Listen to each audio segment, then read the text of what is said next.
फिर से मैं हाजिर हूं एक नए साप्ताहिक प्रश्न पत्र के साथ, जिस प्रश्न पत्र का नाम है साप्ताहिक प्रश्न पत्र भाग 22, जिसका उद्देश्य है कि हम अपने आगामी परीक्षा की तैयारी के लिए पिछले साल के प्रश्न पत्रों का हल कैसे करें। इस प्रश्न पत्र का पहला प्रश्न है, कंप्यूटर के पहले पीढ़ी में निम्न में किसका प्रयोग किया गया।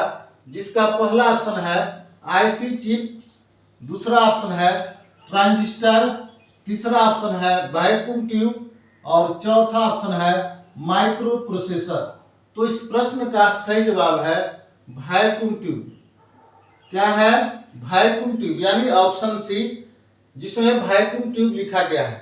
तो ऑप्शन ए देखते हैं, आईसी जो है तीसरी पीढ़ी में इस्तेमाल की गई। किस पीढ़ी में इस्तेमाल की गई? तीसरी पीढ़ी में इसका इस्तेमाल किया गया।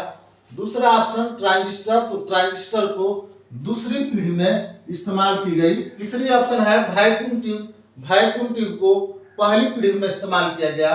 और चौथा ऑप्शन है माइक्रो प्रोसेसर, तो माइक्रो प्रोसेसर को चौथी पीढ़ी में इस्तेमाल किया गया। हमारा दूसरा प्रश्न है, 21 जून को कौन सी दिवस मनाई जाती है।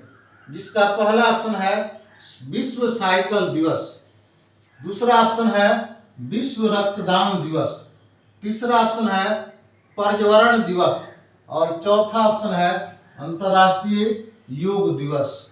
तो इस प्रश्न का सही जवाब है अंतर्राष्ट्रीय योग दिवस। ऑप्शन ए पर चलते हैं, विश्व साइकिल दिवस 3 जून को विश्व साइकिल दिवस मनाई जाती है।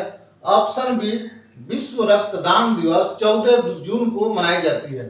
तीसरा ऑप्शन पर्यावरण दिवस 5 जून को पर्यावरण दिवस मनाई जाती है। और हमारा चौथा ऑप्शन है अंतर्राष्ट्रीय योग दिवस, तो अंतर्राष्ट्रीय योग दिवस 21 जून को मनाई जाती है। हमारा तीसरा प्रश्न है, भारतीय संविधान में मौलिक अधिकार वर्णित है। इसका पहला ऑप्शन है अनुच्छेद 5 से 11, दूसरा ऑप्शन है अनुच्छेद 12 से 35, तीसरा ऑप्शन है अनुच्छेद 36 से 51 और चौथा ऑप्शन है अनुच्छेद 324 से 329। जिसका सही जवाब है अनुच्छेद 12 से 35। ऑप्शन ए अनुच्छेद 5 से 11, जिसमें भारत की नागरिकता संबंधी प्रावधान दिए गए हैं। ऑप्शन बी अनुच्छेद 12 से 35, जिसमें मौलिक अधिकार वर्णित है।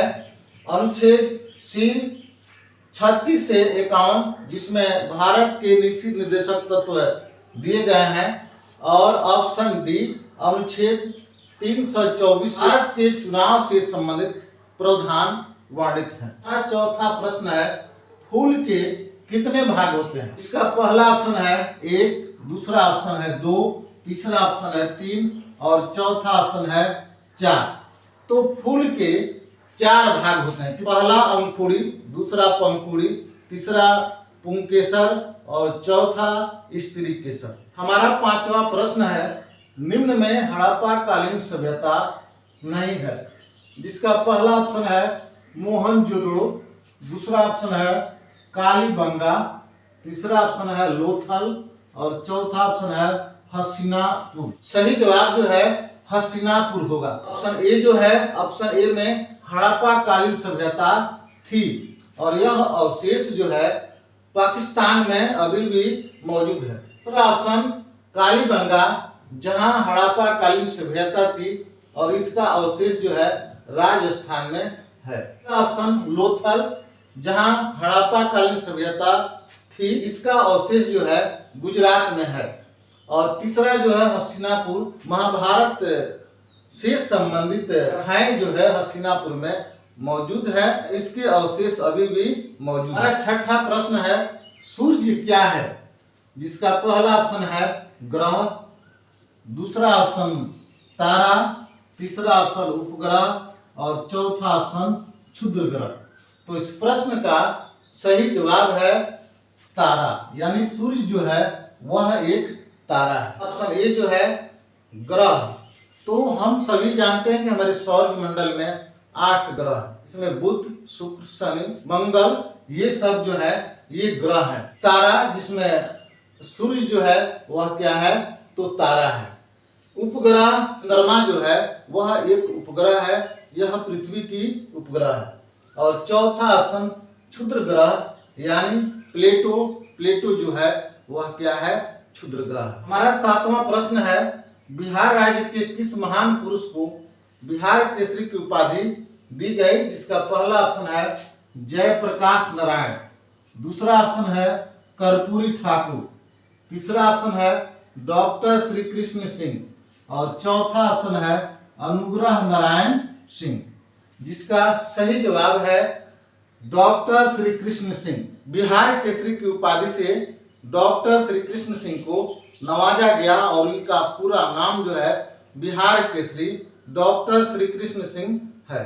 हमारा पहला ऑप्शन है जयप्रकाश नारायण, जयप्रकाश नारायण को लोक नायक की उपाधि दी गई।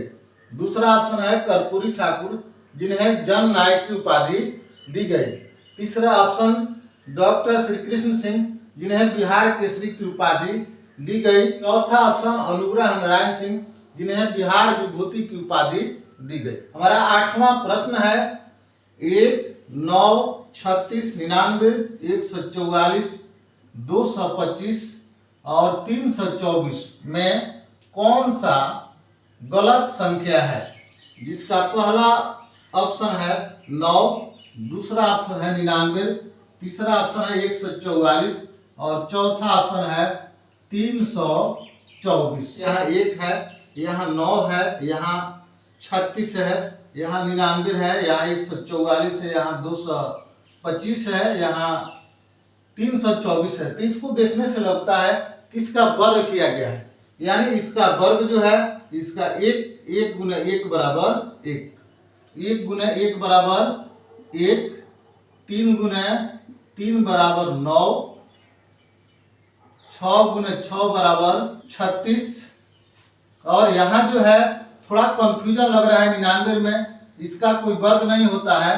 यहाँ देखते हैं 12 गुना 12 बराबर 144 और अगला देखते हैं 15 गुना 15 बराबर हो जाता है 125 और यहाँ देखते हैं कि 18 गुना 18 बराबर हो जाता है 324।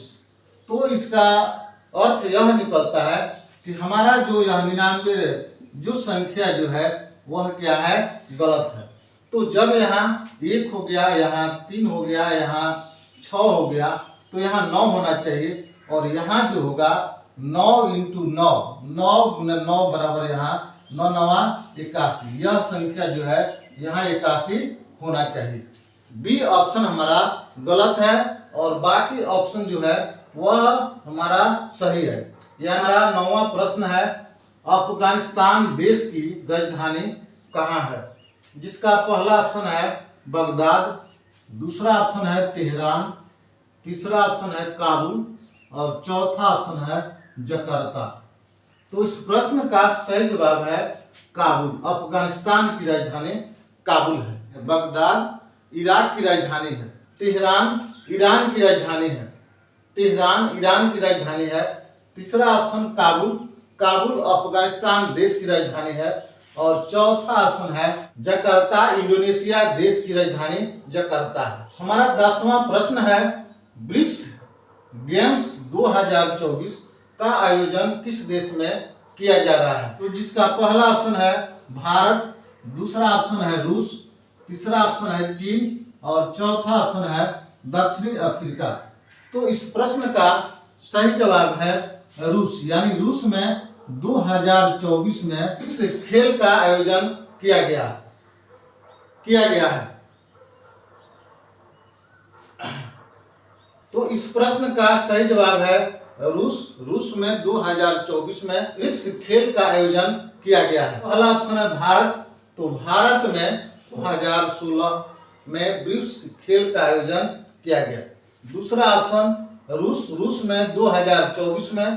तीसरा ऑप्शन चीन में 2017 में और चौथा ऑप्शन है दक्षिणी अफ्रीका, तो दक्षिणी अफ्रीका में 2023 में ब्रिक्स खेल का आयोजन किया गया है। इन्हीं प्रश्नों के साथ हम सामूहिक प्रश्न पत्र भाग 22 से विराम लेते हैं और फिर मिलते हैं नए प्रश्न पत्र भाग 23 के साथ।